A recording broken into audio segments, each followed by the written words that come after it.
utazahura n'amakuba. Intare yavuye mu kibira, murimbuzi w'amahanga yarahagurutse, yavuye iwe, nta mikino ihari, azanywe no guhindura igihugu cyawe umwirare. Abo mwababe babiri ibyo ntibindeba. Imana igiye kuguteza uburwayi utigeze ubonana n'undi muntu wari we wese. Muzivuza, nta mudogiteri ku isi uzamenya iyo ndwara. Muzashaka abahanuzi ngo babasengere, nta numwe. Nanjye ubwanjye ni mumpamagara sinzemera kubasengera. Muzapfana gashinyaguro, nta n'urwara rwo kwishima mwifiteho. Anuti mwabana bishira mwe, nukuri abo barenze inshira ni inziramire. Umuntu witwa umushumba uhangara umugore wundi bishop, urwo n'uruziramire. Ntago uburakari Imana ibutewe n'inyoni, hari ubwibutewe n'ibigori mu mirima cyangwa ibiti by'inturusu, ntibutewe na Nyabarongo iri kuzura. Uburakari butewe n'ikitwa umwana w'umuntu, ahava akagera umuzungu bamwirabura. Uteje Imana uburakari bukomeye. Imana yavuze ngo nakinguriye icyago. Hari ibintu Imana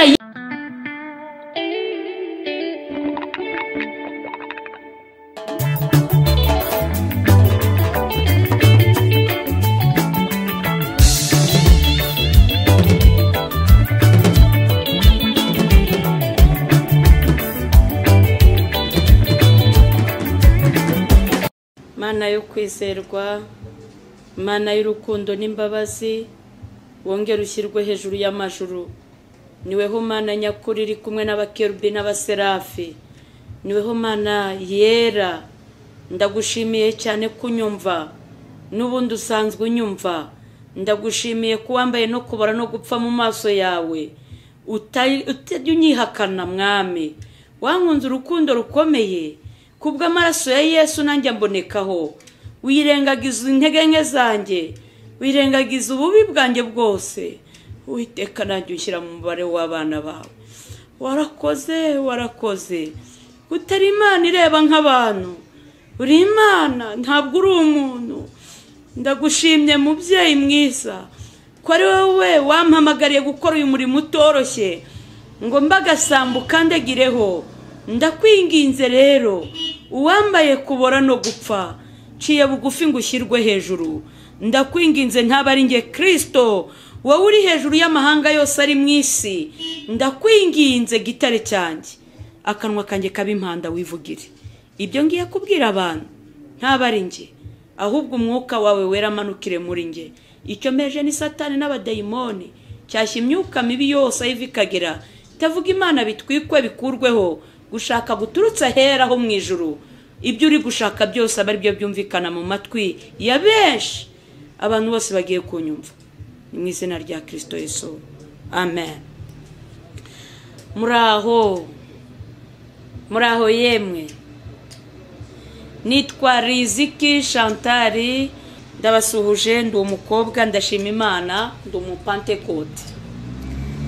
Bibaye ngombwa rero ko nongera kugaruka tukaganira ku ijambo ry'Imana riboneka muri Yeremiya ibice 4 ku murongo wa 5, turagarukira ku murongo wa 8.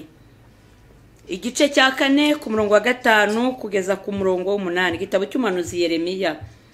Haragira hati: nimumenyeshe Buyuda kandi mwamamaze ni Yerusalemu muti, nimuvuze impanda mu gihugu, murangurure muvuge muti, nimuteranire hamwe tujye mu midugudu igoswe n'inkike. Mushinga ibendera aherekeye Siyoni, mwiyarure ntimurushye muzuyaza, kuko ngiye kuzana icyago kizaturuka ikasikazi no kurimbuka gukomeye. Intare yasohotse mu kibira cyayo, kandi umurimbuzi w'amahanga yarahagurutse aviwe, azanywe no guhindura igihugu cyawe umwirare. Imidugudu yawe ikaba imisaka, igasigara itagira uyituyemo. Nuko mukenyera ibigunira, mucure umuborogo murire, kuko uburakari bukaze bw'Uwiteka butatuvuyeho, amen. Jambo riravuze ngo nimumenyeshe Buyuda kandi mwamamaze ni Yerusalemu muti, muvuze impanda mu gihugu. Bene data nshuti z'umusaraba, Imana yo mu ijuru, nubwo twebwe tubwira ko isengero zikinze, ariko iraduhamagarira kuburira abatuye isi mu bikorwa binyuranye yemwe abatagera mu nsengero ariko ntago Imana ibabuza kusura abanyamubabaro no kuvuga ubutumwa bwiza ndetse mwifashishije n'imirimo myiza. Muvuze impanda ni ijambo rivuga ngo ni finali, birarangiye. Mbese nta kindi gihe kiba gihari, kuko tuvuga ko impanda nivuga nuzaba wagiye ku isoko nuzasubira mu rugo, uzaba ari guhinga ntazavuga ngo reka banze nkarabe. Umunsi izavuga abantu bazakomeza, aho uri uzakomeza gutyo. Ariyo mpamvu ijambo ry'Imana dusaba guhora turi maso aho uri hose, rigusaba guhora wejejwe no mu kazi kawe. Burya n'ubukora ubwesikoro impanda ishobora gutinda, ariko ko kanya inkuba yakubita ugapfa. Muhore mwiteguye kuko mutazi umunsi cyangwa igihe. Uri umukobwa ibaza ugiye gusambana, ibaza impanda ivuze uri gusambana. Impanda nimuvuze impanda, noneho ubwo marayika atarayivuza twebwe ubwacu nitubwira abantu ko nta n'ikindi gihe dusigaranye.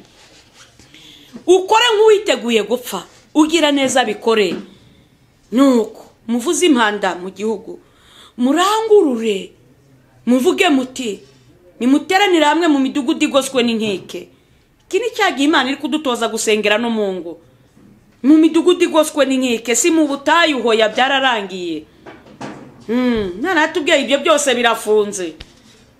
Yaba ubuvumo, niba tutarara mu nsengero dusenga nka mbere, nitujye mu midugudu igoswe n'inkike, mugabo n'umugore, abana, musengere mu rugo rwanyu, mushinga ibendera aherekeye Isiyoni. Nimusengere no mu ngo za nyirabumva, kuko Imana irumva. Mushinga ibendera aherekeye Isiyoni, ibintu byahindutse.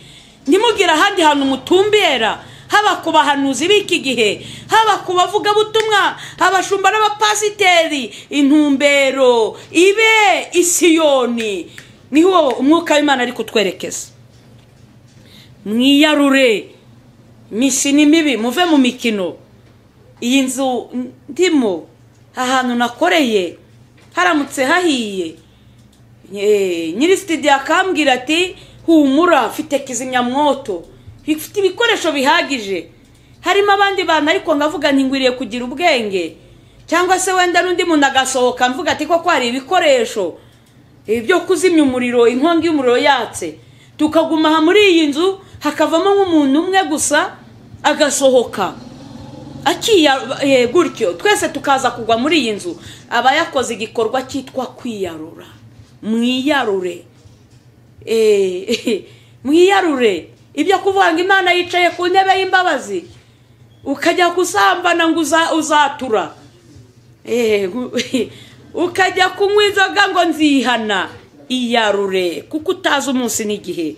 Mwiyarure ntimurushye muzuyaza. Nuko ahangaha avuze ngo tujye mu midugudu dushinga ibendera yerekeye Isiyoni. Hari indirimbo nkunda yo mu gitabo bivuga ngo njya nkunda kumva amakuru y'umurwa uri kure ahatagera ibyago. Ahangaha burya Isiyoni ku bantu batumbirije mu ijuru babasha kumva amakuru abandi batumva. Umuntu ufite intumbero y'Isiyoni arota inzozi abandi batarota. Ufite intumbero y'Isiyoni ntago aba ameze kimwe n'abandi. Mwibuke Yakobo yisegura ibuye, ijuru ryarakingutse.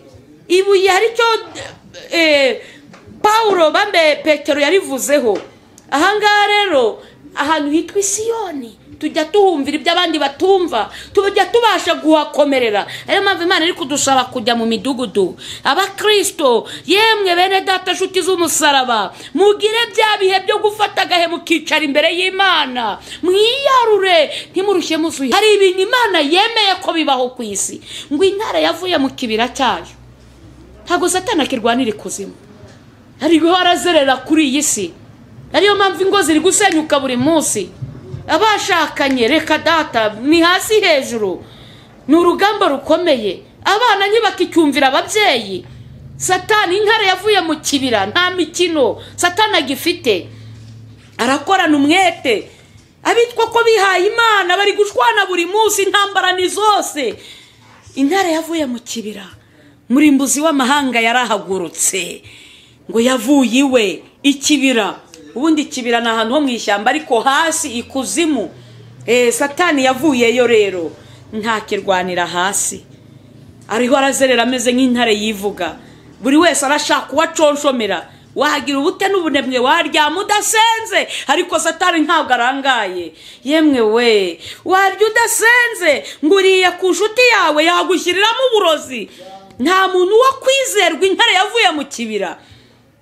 Umuntu araza ngo aragukunze agendere kukurya utwawe, yivugisha Imana mu kanwa, nta rukundo agufitiye, yamara kuturangiza ejo akaba uwa mbere kugutaranga. Intare yavuye mu kibira, murimbuzi w'amahanga yarahagurutse. Ariyo mpamvu abantu benshi bafite ikibazo cyo gucirana imanza no kwibazanyaho kubera ubugome bwagwiriye. Ubugome, ubujura, cimanza z'amafuti, kandi ugasanga bazica rimwe na rimwe n'abakristo.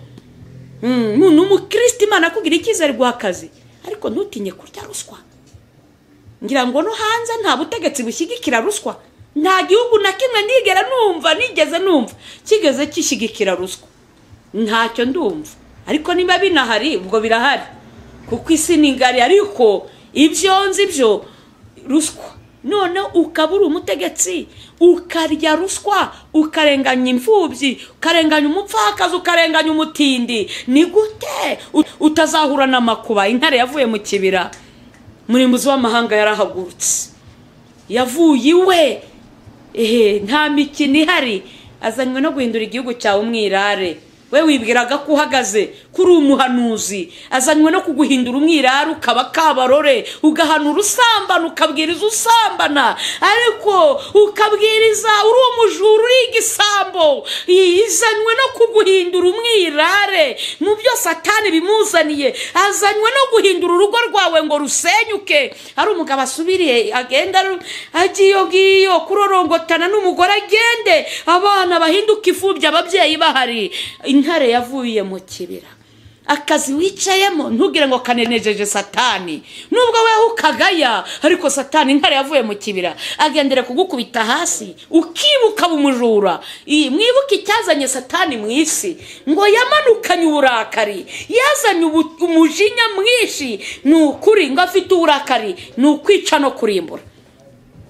Utabona uri mu rugo ukagira ngo nukurusha abandi gusenga, iyarure, gira ibihe byo kwegera Imana, gisha Imana inama, gisha inama Imana, wiyigisha abantu b'iyi minsi.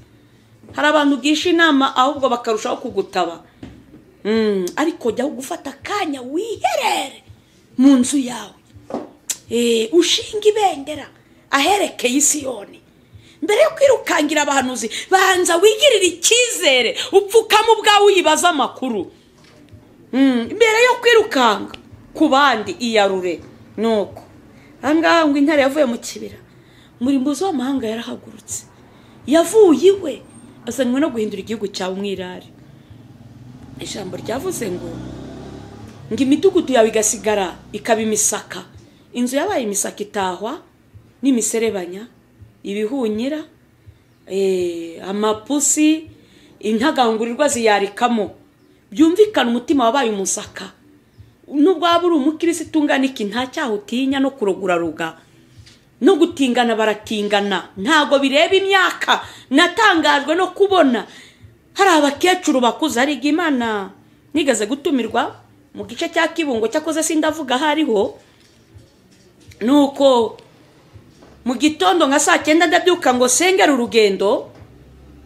Maze gusenga nirambitse gatoya mu gusinzira, numva umuntu arambwiye ngo aho ugiye watuze ibyaha by'abantu basambanye n'amatungo. Mba ndakangutse, nibaza ibyo bintu niba bibaho, birantangaza. Bintangaje dongera ndasenga nti niba ari n'abadayimoni batsindwa. Ariko ndangije mbita nitegura ndagenda. Ariko nagezeyo habiteraniro ryo kumanywa, dukora n'irya nijoro gutyo. Ariko icyo nihutiye, nahamagaye abantu bihana, abantu baraza. Ariko mvuze ngo ndibaza ngo, kuko nabonye mu rusengero abantu bose ari abatagatifu, bona ukuntu baririmba bahimbaza, arimo abuzuzwa umwuka wera. Ndibaza nese biriya bintu ni umwuka w'Imana cyangwa ni dayimoni yangendereye?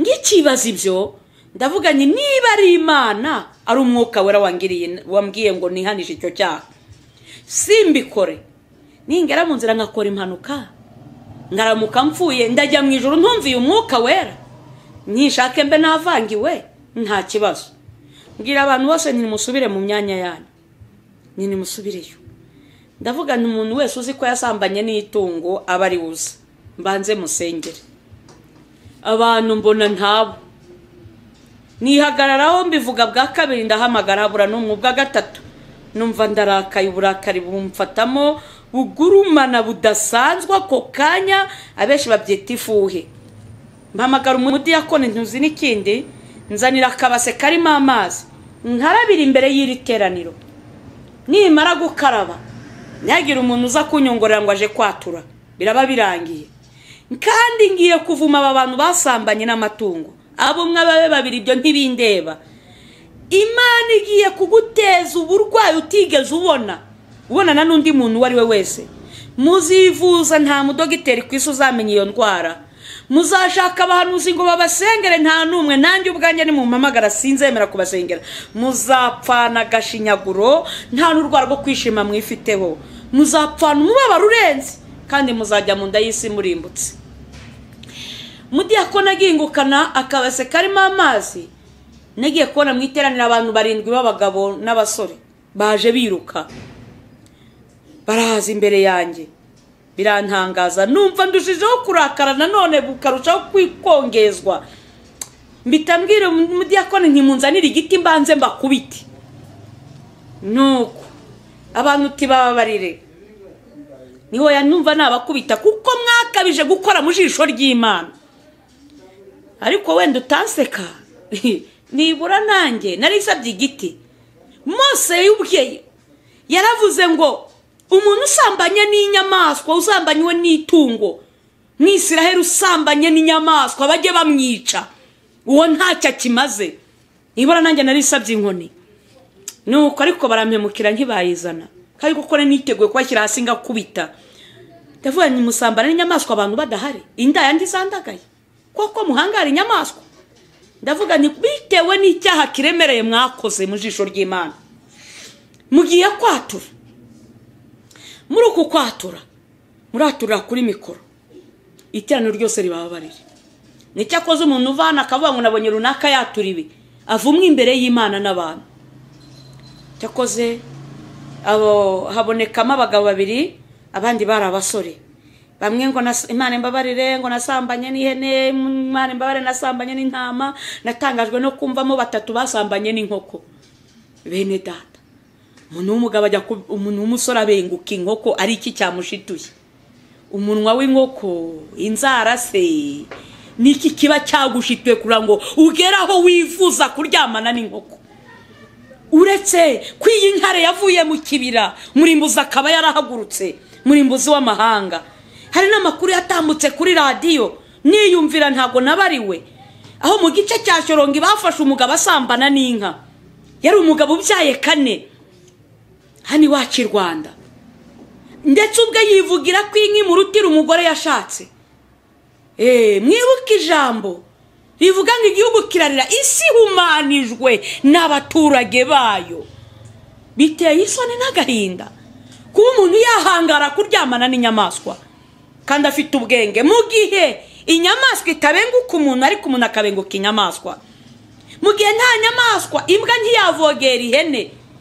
ntiyavogera intama yewe habe n'ingurube ariko twebwe abantu tugeza kuvogera ibikoko inyamaswa nuko twikomereze bamaze kwatura cyakoze turasenga harimo abantu b'Imana mu itorero rirarira tubona ko twapfushije igiteye isoni bamwe bari bafite za Bibiliya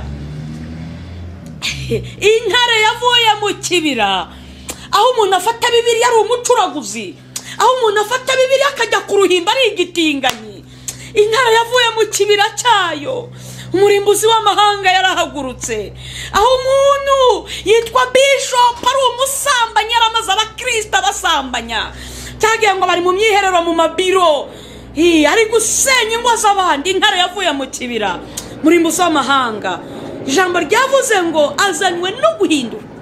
Birambabaza iyo abantu benshi bari kumpamagara hirya no hino, nkumva abakobwa barira ngo pasiteri runaka, bishop runaka yaransambanije.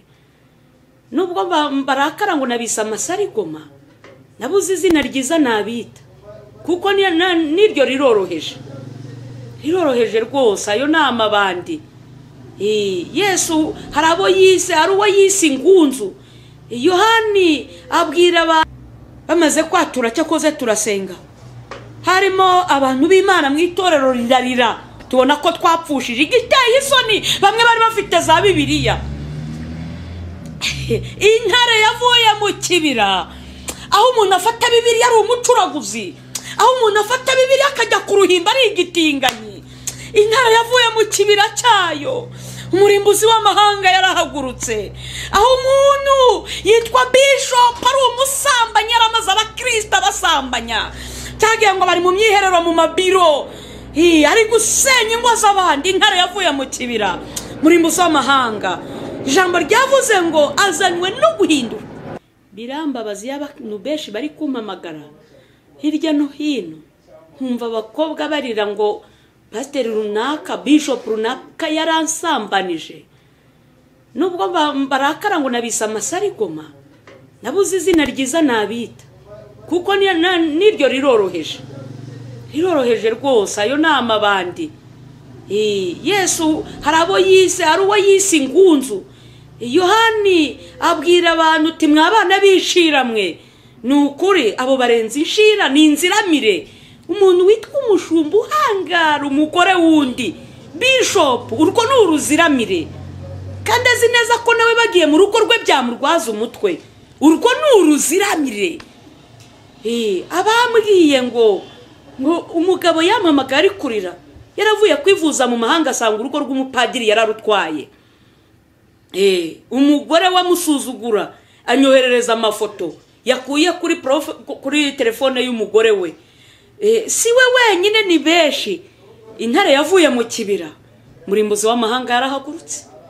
Aho umuntu witwa umuntu w'Imana wakagombye guhungirwaho, ari uri gusenya ingo z'abantu, akarya ingo z'abapfakazi, yitwa ngo ni umukozi w'Imana.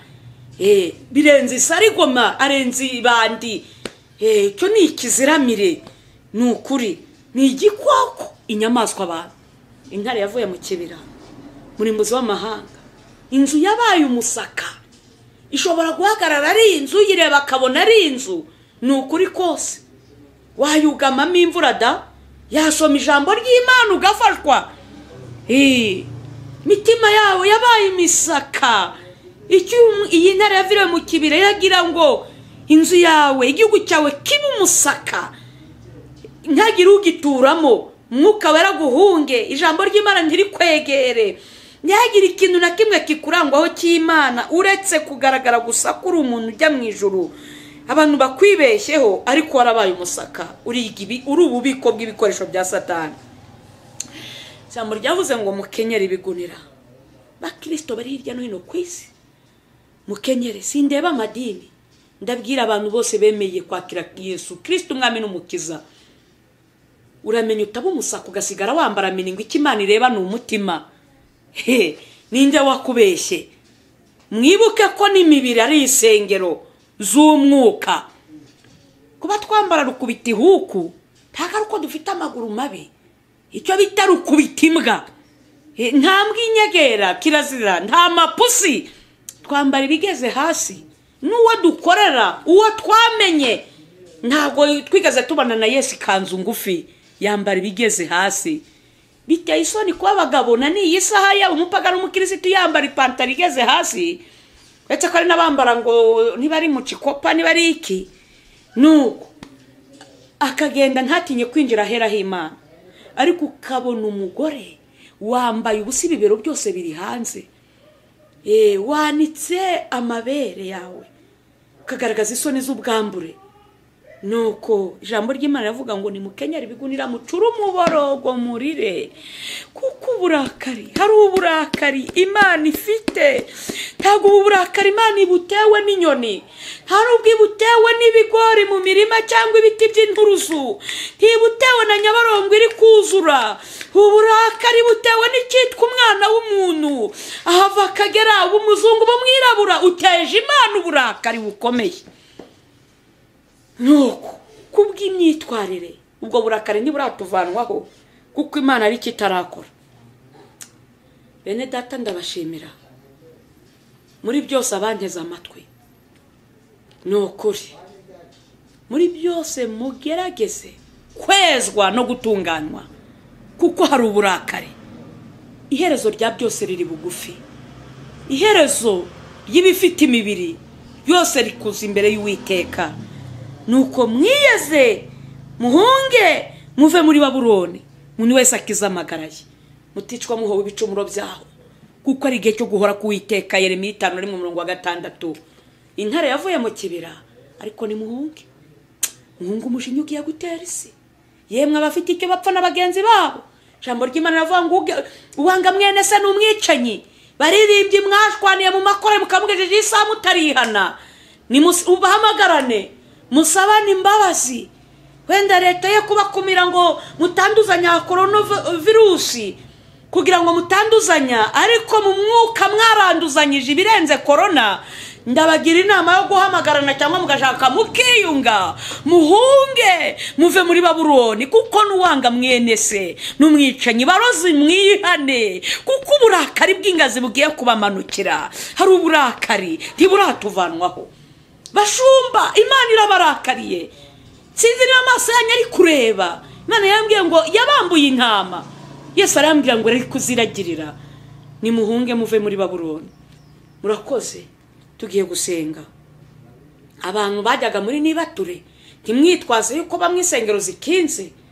Ekada no mu gicuku cyane joro mubyuke musenge, kuko mwambara ibigunira musenge. Nukuri mufate ibihe mwiyiriza ubusa, muririra abatuye isi, muririra igihugu. Wenda hari umubare wagabanuka wabarimbuka, hakongera gukizwa benshi. Tugiye gusenga.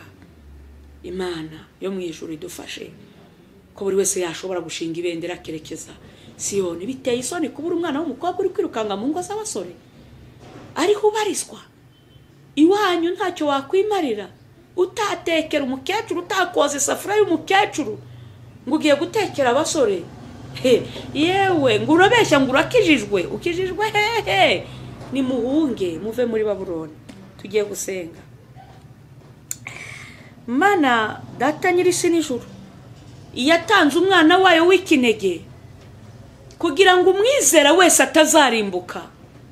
Turagushimiye kuko uri Imana nyakuri kandi y'urukundo.